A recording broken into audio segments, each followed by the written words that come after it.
Morning, everybody.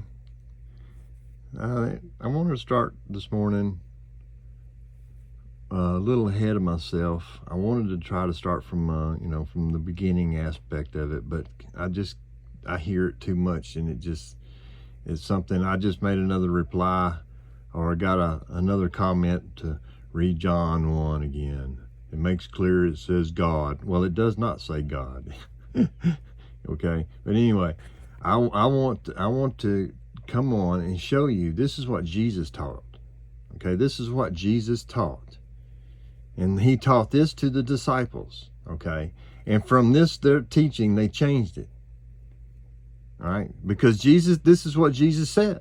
And if you deny what Jesus said to believe what John or any of the other ones would say, then you're wrong. And then especially like if you go to Paul didn't even know him, wasn't taught by him.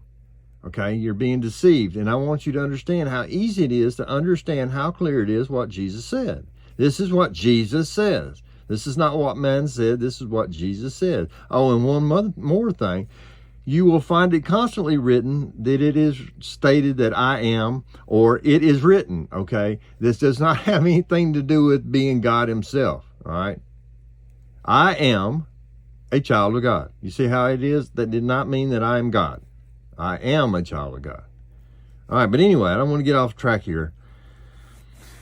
When Jesus came into the region of Caesarea Philippi, he asked his disciples, saying, this is Jesus. Now, here we go. Who do men say that I, the Son of Man, am? Okay. So they said, some say John the Baptist, some say Elijah, and others Jeremiah or one of the prophets. He said to them, but who do you say that I am? Simon Peter answered and said, you are the Christ, the Son of the living God. Jesus answered and said to him, blessed are you, Simon Bar-Jonah, for flesh and blood has not revealed this to you, but my Father who is in heaven. Do you understand? You understand that? Now, hang on here. This is where the Catholics come getting twisted up, and they're not bull crap, all right? And he says, Jesus says, and I also say to you that you are Peter, on this rock I will build my church, and the gates of Hades shall not prevail against it. That's not anything that has to do with Peter. It's not Peter. It's the fact that Peter recognizes the fact that the knowledge comes from God, not book, from God. Jesus didn't say, okay, great, you understood that I am the Son of God, Christ. And he doesn't say I sent a book to you. Okay, I'm passing you down through time a book. No. Stop believing these men. These men left Jesus. These men that you are worshiping denied Jesus when it came time for his trial. They denied Jesus, and they all said they wasn't going to do it. Okay, we're not talking about some kind of saints of men that were so godly and so holy that no, stop believing men.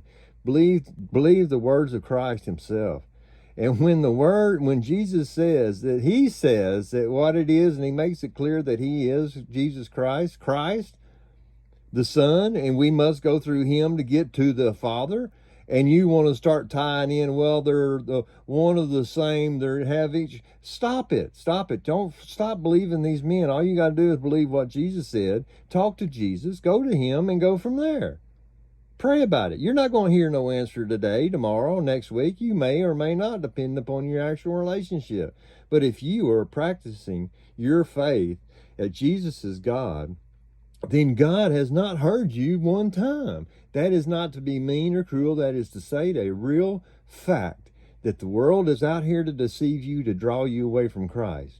And if you are denying Christ's words himself, then heaven help you. But hang on, okay? Yeah, hang on. Nobody's going to be going doomsday. Nobody's dying. Nobody's going nowhere, all right? Just hang on. But I'm telling you, if you want a relationship with the Father, and the relationship with Christ that I have had all my life for 54 freaking years, then stop believing these worldly men and stop supporting them. You don't have to support them. but you don't listen to their lies. Jesus is not God. And it's not important to know that Jesus is God.